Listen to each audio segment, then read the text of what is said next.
حضرت عیسیٰ علیہ السلام کے پاس ایک شخص آیا تو اس نے آ کے کہا میں نے آپ کے ساتھ رہنا ہے حضور، میں نے آپ کے ساتھ رہنا ہے۔ آپ فرمانے لگے دنیا دار بن کے رہو گے کہ دیندار؟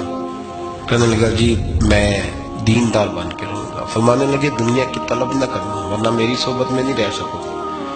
حضرت عیسیٰ علیہ السلام نے شادی نہیں کی، مکان ہی نہیں بنایا، ایک تکیہ، ایک پیالہ، ایک کمبل، جہاں رات ہوتی وہی سو جاتے۔ ایک دن ایک شخص کو دیکھا کہ وہ ڈھلان بنی ہوئی تھی، پتھر کی پہاڑ تھوڑی سی ڈھلان بنی ہوئی تھی تو نیچے لیٹا ہوا ہے۔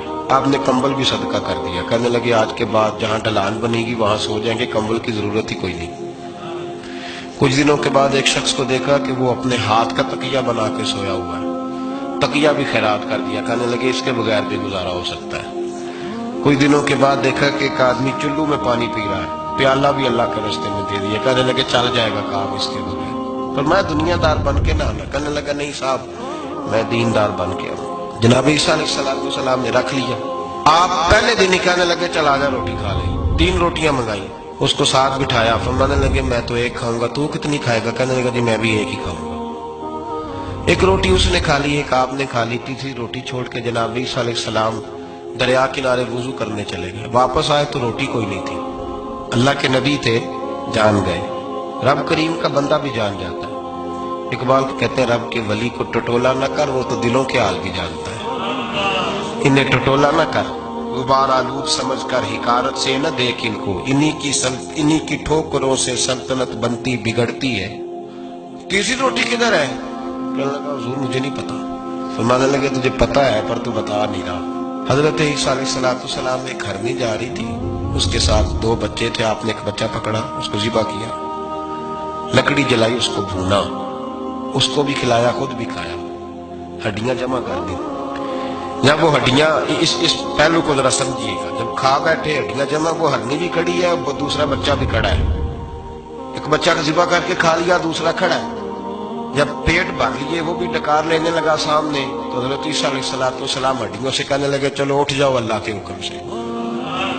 ہرنی کا بچہ پھر سے زندہ ہو گیا، وہ چلا گیا، ماں اس کو ساتھ لے کے روانہ۔ فرمانے لگے دیکھ اللہ نے مجھے معجزہ دیا ہے، ہم نے کھا بھی لیا ہے اور بچہ چلا بھی گیا ہے، ہمارے پیٹ میں ہے بھی، اور اب تو بتا دے روٹی کس نے کھائی ہے؟ کہنے لگا جی مجھے نہیں پتا مجھے۔ حضرت عیسیٰ علیہ السلام اس کو ساتھ لے کے بڑے تو دریا کے اوپر، پانی کے اوپر پیدل چلنے لگے، دریا پار کر گئے۔ فرمانے لگے تو پانی پہ چلتا رہا ہے، سارا پانی کراس کر گیا ہے تو ڈوبا نہیں، اب بتا دے روٹی کس کے پاس ہے؟ کہنے لگا نہیں پتا۔ اللہ اکبر، سارا دریا اتنا بڑا، دیکھتے ہیں لوگ جو آتے ہیں نا درویشوں کے پاس، بڑے رنگ دیکھتے ہیں پر بدلتے نہیں، دیکھتے بڑا کچھ ہے بدلتے نہیں، نہ بدلا۔ حضرت عیسیٰ کہنے لگے منوا کے میں بھی چھوڑوں گا، تو مانے گا۔ آپ نے ریت کٹھی کی، ریت 3 حصوں میں ریت جمع کر لی اور پھر اس پر کچھ پڑھ کے پھونکا تو وہ سونا بن گئی۔ 3 ڈھیریاں تھی ریت کی، پھونکا تو سونا بن گئی۔ آپ فرمانے لگے یہ سونا تیرا، ایک ڈھیری تیری، ایک میری، اور تیسری اس کی جس نے تیسری روٹی کھائی ہے۔ کہنا جی میں ہی کھا دی، میں نہیں کھائی۔ یہ تیسرا اس کا حصہ جس نے تیسری، کہنے لگا میں نہیں کھائی ہے، مان گیا۔ ذرا بات کو سمجھیں، پانی پہ پیدل چلا ہے پر مانا دنیا دار ہے نا، مانا نہیں۔ بکری کا ہرنی کا بچہ زندہ ہوتا دیکھا ہے پر مانا، دنیا قابو آنے لگی ہے تو مان گیا ہے، کہنے لگا جی میں نہیں کھائی ہے۔ فرمایا او بھلے مانس، تجھے کہا تھا دنیا داری نہ کرنا، تجھے جناب عیسیٰ کی صحبت ملے گی، پر تو ایک روٹی پہ رہ گیا یار۔